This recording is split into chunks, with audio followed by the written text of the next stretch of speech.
Hello, and welcome to this week's episode of Capital Crossfire. Today we'll be debriefing the recent political turmoil in Russia. I'm Brianna Budelli. And I'm Sejal Govindarao. Background on Navalny, the Russian protest, and Biden's approach to the issue is to come in this episode.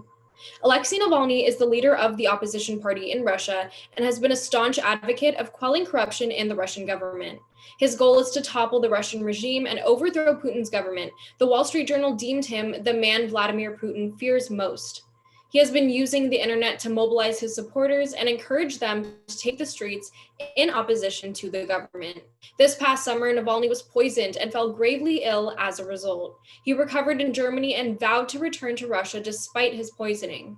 It is suspected, though not confirmed, that Putin's regime was involved in the poisoning. Thousands of protesters flooded the streets of Russia over the past few weeks to demand Navalny's release.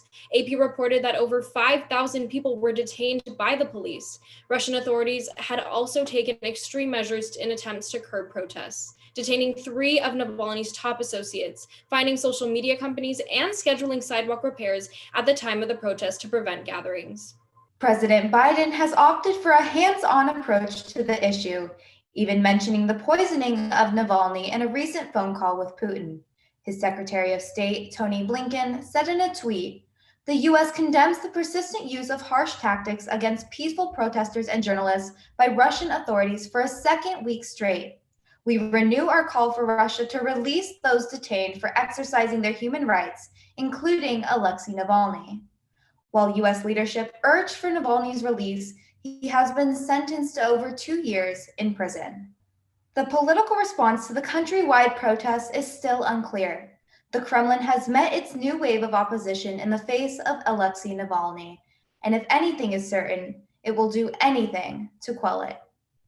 All right, well, that's all for this episode of Capital Crossfire. Be sure to check us out online at www.gw-tv.com